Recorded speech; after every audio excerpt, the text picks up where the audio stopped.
안녕하세요. 얼굴 특강의 저자 한상석입니다.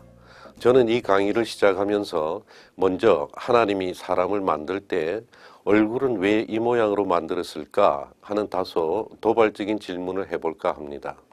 저는 의사생활 40년 동안 35년간은 의과대학 교수로서 의학을 연구하고 가르쳐 왔는데 인체에 대해 공부를 하면 할수록 그 신비로움에 감탄을 금할 수 없습니다.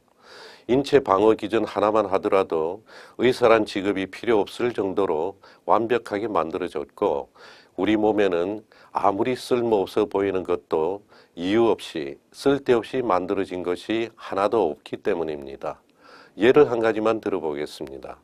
우리 입으로 들어오는 음식물은 식도, 위장, 소장, 대장과 같은 소화관을 거치면서 소화, 흡수, 배출이 되는데 그 과정에서 위에 나열한 장기들은 각각 나름의 중요한 역할을 합니다.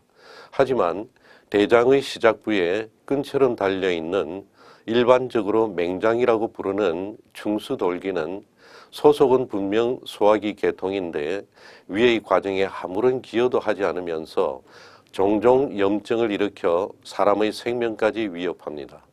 이런 이유로 과거에는 의사들이 다른 질환으로 배를 열고 들어가 수술을 할 때 이 중수돌기에 아무런 이상이 없어도 예방적 내지 서비스 차원에서 그냥 제거해 주었습니다. 이래서 저는 이런 아무짝에도 쓸모없는 장기의 존재 이유에 대해 이건 아마도 하나님이 자비를 베푸사 외과 의사들 밥 먹고 살라고 달아준 것 아니겠냐 하는 정도로 생각했습니다. 하지만 이러한 저자의 장난스러운 생각을 비웃기라도 하듯이 최근 들어 중수돌기의 역할들이 다음과 같이 하나둘 밝혀지기 시작했습니다. 첫째, 태아의 경우 이 돌기 내에 내분비 세포가 생겨나 태아의 생체 밸런스를 맞추는 데 도움을 주고요. 태아가 태어나면 그리고 청년기까지 이 돌기 속에 임파 조직이 생기기 시작해서 미약하게나마 면역 기능에 관여합니다. 또한 대장 내시경 전 처치로 장을 씻어내거나 심한 설사를 만나면 장내 세균이 다 떠내려가게 되는데 이때 유산균 같은 장내 유익균들의 대피소 역할을 하고요.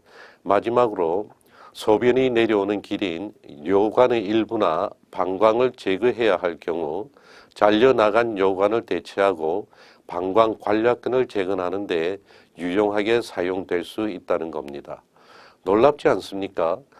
지금껏 인간의 눈으로 볼 때 아무 쓸모없다고 여겨졌던 충수돌기마저도 이렇게 당당한 존재 이유를 가진다는 것이 말이죠.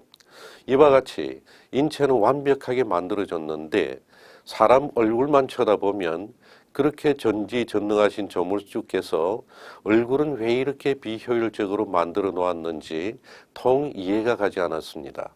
우선 눈을 한번 봅시다. 눈이 하는 역할이 몇 가지나 됩니까? 보는 것 하나밖에 없지요. 세상의 모든 카메라에 렌즈가 하나뿐이듯 눈은 하나만 있어도 상은 얼마든지 맺힙니다. 게다가 상 하나 맺고 인식하는데 뭐가 그리 복잡한 과정을 거치는지 그 과정 중 어느 한 곳만 이상해도 두 눈 중 어느 한쪽만 이상해도 멀쩡한 것까지 잘 안 보여요.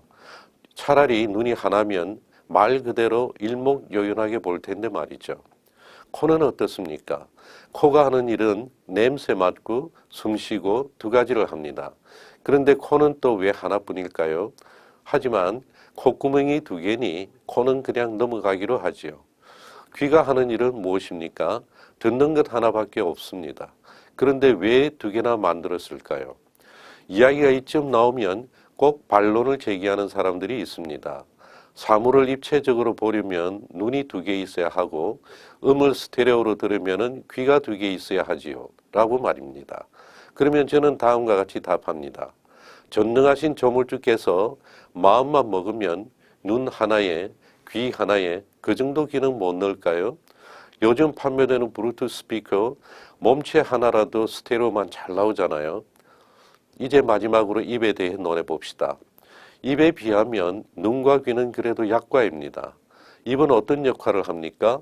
먹고 말하고 키스하고 즉 사람이 생존하고 동물과 구분되고 인간답게 살아가는 데 있어서 없어서는 안 될 가장 중요한 일을 세 가지나 합니다.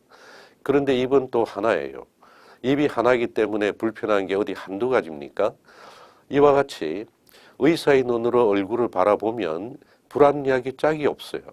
하지만 조물주께서 저만큼 머리가 안 돌아가서 그렇게 만들었을까요? 이야말로 지나가는 소가 웃을 일이겠지요. 그래서 생각했습니다.